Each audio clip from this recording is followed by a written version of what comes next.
He's a walking arsenal, and he's Iron Man's best friend. That's right, we're talking about Lieutenant Colonel James Rhodes, although you probably know him by his other name, War Machine. Hi, I'm Nando, a YouTuber who makes videos about comic books and movies, and in this series, I am taking a look at one specific character from Marvel Comics. In each video, I talk about each character's backstory, powers, personality, and I give you some reading recommendations. And then I relate all that information to their appearance in the card game Marvel Snap. Each of these characters has just been introduced in Marvel Snap this week, and this week we're getting what is easily the highest profile character that has been added since I've been doing these videos. Most of that's because he's in the MCU, so you probably know who he is. It's War Machine. This is him right here. I have an action figure of him. Now, admittedly, this is a weird suit. This is the suit that he just kind of has on at the end of Endgame, even though he's never worn this suit before. He only wore the Iron Patriot suit during Iron Man 1, so it's like, is this like a suit he really likes? But anyway, this was the one that I got. So if you want to become familiar with War Machine, whether it's because you just started playing Marvel Snap, or you've just always wondered about this guy who keeps showing up in Iron Man stories, this video is for you. And make sure to share it with people you know that like comics, and specifically people who are playing Marvel Snap, because that'd be a huge help. I try not to like say that too much in regular videos, but with these, it's like I do want to get the word out, because this is not a series that I've been doing for very long. However, people seem to be enjoying it. So like I was saying, James Rhodes is known as War Machine, but that's not always been his deal. Now, he's been in the comics for a while, and he's worn a couple different hats. He first appeared in Iron Man 118, written by David Michelin and Bob Layton, with art by John Byrne, Bob Layton, Glynis Wein, and Irving Watanabe. This is just the first time we see James Rhodes. We're going to learn about his backstory a little bit later in a flashback issue, but for now, he's just Tony Stark's helicopter pilot. Fast forward to Iron Man 144, and we get War Machine's proper origin. The only thing here that's tricky is Tony Stark is usually tied to a recent war. So when he was introduced, this was the Vietnam War. It was very easy. But then as time went on, it was like, well, that can't be something that happened that recently because it happened 20 years ago. So Marvel came up with a new country called Sin Kong, and they had their own big war. And a lot of Marvel characters, like the Thing, fought in that war. So it became this like perfect little war that we never really had to explain or learn anything about, but it can be where these army characters, Marines, Air Force guys, where they got their start. And it has definitely since been retconned since like the mid-2000s that Iron Man was actually a product of Afghanistan and Iraq. I bet if they made it today, it would be like the Sokovia War or something like that, or Latveria, maybe, a big war in that country where it was like, you knew this was supposed to be a stand-in for Vietnam or Afghanistan, but you didn't really have any specific time period that you could link it to. So anyway, Iron Man does his traditional backstory, builds a suit with Yinsen. Yinsen sacrificed himself. Tony runs away. He is wearing the full Iron Man suit at this point, and then he bumps into a Marine named James Rhodes. So this is the first time these two characters meet. Now, Tony is fully in his Iron Man suit.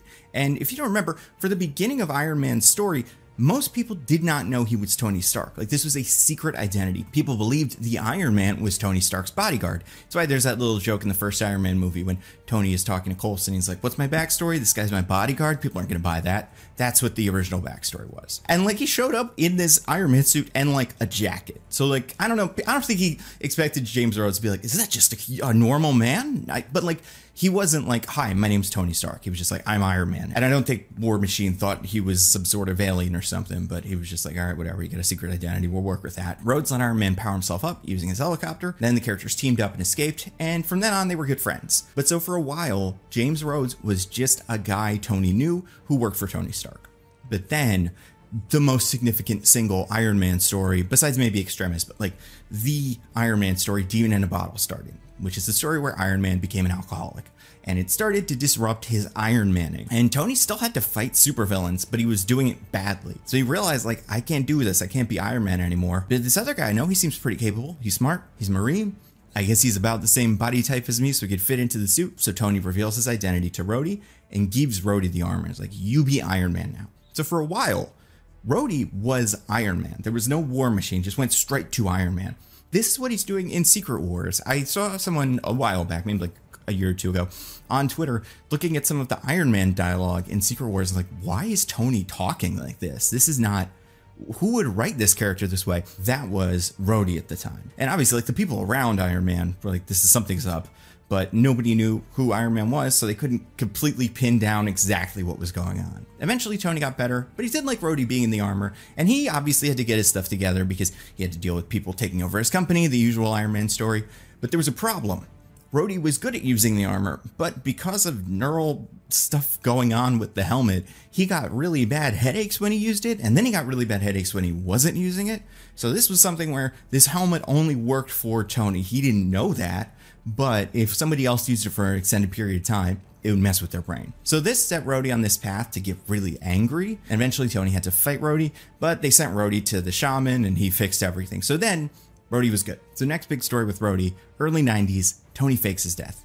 Rhodey takes over as Iron Man, also CEO of Stark Enterprises, and he gets the last Iron Man suit, which happens to be the War Machine suit. So this is where Rhodey becomes a War Machine. So it's not until the early 90s that War Machine was a thing. Rhodey was not thrilled when he found out that Tony was actually still alive, so they didn't really get along for a while. However, Rhodey did take Tony's place in the West Coast Avengers. He was a regular Avenger. He had his own comic books, his own adventures. He got a symbiote. It doesn't matter. We don't really talk about that anymore. So the 2000s are kind of a reset on Rhodey. His sister dies. He has to investigate her death. Forms a team called The Crew, which is this interesting street level team that I think has only shown up once since, but it's Rhodey just as Rhodey, the son of Isaiah Bradley, the white Black Panther guy, and then someone else named Hunt. I can't even remember what his deal was. But this team was interesting because it was an attempt to tell a more adult story. And I think it's interesting because out of the armor, it gave Rhodey an opportunity to be tougher. Like I said, I don't think we've seen that team since. For the rest of the 2000s, 2010s, Rhodey's involved in most of the big events. Secret Invasion, Dark Reign, and then Thanos kills him. Rhodey is killed by Thanos. He's brought back to life, but this is another big reset for Rhodey because he has to relearn how to be War Machine, if he even wants to be War Machine anymore. And Rhodey's been a position player all over the Marvel Universe. He's been on a bunch of teams,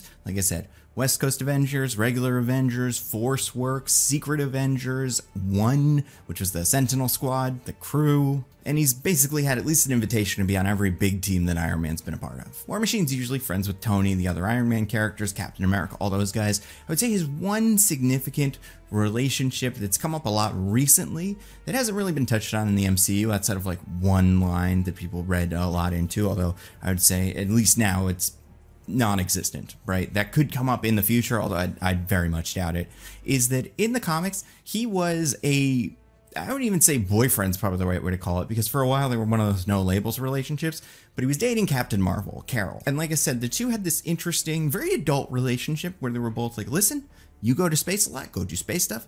I've got a lot of stuff to deal with over here. We're both very busy, but if when you're free, you want to meet up, have dinner, see a movie, do whatever it is we do, that's cool with me. And they had like genuine feelings for each other. I don't know where that relationship currently is. Like I said, this never came up in the MCU. They don't speak outside of that one time they're doing a hologram call with Black Widow, where it's like, oh yeah, they could be dating if they wanted to, but it hasn't really come up, and they've really never done anything with Carol in that way. It's even the Valkyrie thing, they pretty much wrote it out of the movie. So, you know, they should pick one and just do that, because that'd be kind of interesting. Obviously, War Machine doesn't have very many superpowers, but he does have access to an Iron Man armor, usually called the War Machine armor. Although, like I said, for a while, he used just a plain old Iron Man armor. And his War Machine is basically a bulkier version of an Iron Man suit, just covered in guns. Tends to have lots of missiles, guns, he can fly, shoot rockets, all that stuff. He's very strong, very fast, but again, you can always assume Iron Man suit, I guess, is a little bit better because it's the more adaptive tech version of an Iron Man suit, whereas Rhodey is the more heavy and maybe less adaptable Iron Man suit. He also traditionally has like a Gatling gun over his shoulder. I would say that's the one consistent design feature of the War Machine armor, that and usually a lot going on the arms that's some sort of gun thing. So personality wise, I would say he is agreeable. He is a good friend to Tony Stark. He's incredibly loyal. He's not quite a government stooge the same way that, say, US agent is a government stooge, but he is the guy who you would call for like the Sentinel program that Val Cooper needed someone to be in charge of. She's like, Rhodey, he's a good guy for that. Obviously he was pro-registration and the Iron Man side of the Civil War. And he can get angry. He's a tough character. He's from Philadelphia. Like, I don't think that comes off very much in the movies because we really haven't spent a lot of time with him for one reason, which we'll get to. But I think when written by himself, one thing that I like about Rhodey is he's a little bit of a loose cannon sometimes. That's fun. Okay, so this character obviously shows up in the MCU. Played originally by Terrence Howard in Iron Man 1, and Terrence Howard left because he wanted more money and they weren't going to give it to him. Disney in those days was very penny pinching. Those were the Ike Perlmutter days. If you don't know him, and like what his deal was, when Terrence Howard left, Ike Perlmutter was like, well, just replace him with some other black person. No one will be able to tell the difference, right? So like he wasn't a good dude. But they did replace Terrence Howard with Don Cheadle, who has been War Machine since 2010. And like pretty consistently too. I don't know how many appearances he has in the MCU, but it's at least 7 or 8, right? Now it's rumored, or at least expected, that he will be the lead character in an Armor Wars movie, which Armor Wars is one of the stories that he was a part of in the Iron Man comics, where Iron Man's armor got stolen by Justin Hammer and then sent out to a bunch of supervillains, and Iron Man and Rhodey had to track it down. Now I, having no inside information, just like don't feel like that movie's gonna happen. Especially because like a lot of movies and a lot of what Marvel's been working on seems like it's kind of on the bubble, unless it's like a Fantastic Four or an Avengers thing. Like we still don't even have an announcement about Shang-Chi 2. And like I have no doubt they're doing that. So the fact that they haven't talked about Armor Wars in a while makes me think we might not ever see that movie. Also, according to the MCU book by Robinson, Gonzalez, and Edwards, Armor Wars was a project that Kevin Feige announced before he fully knew what he was doing with it. They were just like, tell everybody you're making Armor Wars. That's when it was a show, and then it got changed to a movie. This is all to say, it does not seem like it's Marvel's highest priority thing, and it seems like Marvel's in a restructuring period where if you're not Marvel's highest priority thing, you might not happen. Now, I'm sure we will see War Machine in the future. Wouldn't be surprised if he's got a cameo in Ironheart or something like that. And I'm sure he'll be in Avengers 5 and Secret Wars. As far as reading recommendations, this is a little tricky, because War Machine has been around for a very long time. There have been a couple of War Machine solo series. Obviously, he was part of the Avengers, West Coast Avengers, Force Works. He's a big player in Iron Man comics. I would say I like The Crew. I don't think it's a great book. I think it's interesting, and I think it's kind of trying to do something that feels very of the 2000s. I think it paints War Machine in a kind of interesting light, so for that reason, I appreciate it. Like I said, he's part of Armor Wars, which is a big Iron Man comic, which any Iron Man fan should read. It is Iron Man 225 to 232. I would say if you want a modern War Machine story, War Machine Volume 2, which was written by Greg Pak, with art by Leonardo Manco, J. David Ramos, and Joe Caramagna, is an interesting War Machine story. At that point in his life, he is mostly a cyborg, but it is a War Machine striking out on his own story. This is during Dark Reign, so a lot of things in Marvel Comics were in flux, but I think it's important because this is a book that came out around the same time as War Machine was introduced in the MCU. So, and this isn't always how it works, when a character from the comics goes into the movies, the two kind of sync up and usually form like the character that is War Machine. Now, I don't think that that means that the War Machine before that was that different or doesn't count, but that is a good place to jump on for the character because that was also the place where the rest of the world was jumping onto that character through the movies. Oh, speaking of the MCU, one more thing, he's a Skrull. He's not a Skrull anymore, but he was a Skrull for a while. This was in the Secret Invasion show that wasn't, you know, very good, but he was in it, and they finally confirmed that theory that I'd had for a while. So that was cool. I would say it's fair to say that War Machine is one of the most significant characters in Marvel Comics that had not yet been added to Marvel Snap. There are certain groups of characters that just haven't been introduced, like the Eternals, for example. There's just none of them in Marvel Snap. And then there's others like the Runaways that we haven't seen any of. But for whatever reason, War Machine just did not show up in Marvel Snap until now. I kind of assumed he would be introduced during Secret Invasion as like a tie-in, but they just never did that. As of now, he's a 4-cost 6 power with the on-reveal ability. Until the end of next turn, nothing can stop you from playing cards anywhere. So Ben Brode in the announcement video said that this is because War Machine is the bodyguard's bodyguard. Again, a reference to the fact that he was Iron Man's bodyguard, and Iron Man was Tony Stark's bodyguard. Kind of. And he wasn't like War Machine during this time, but just in that kind of relationship to Tony Stark.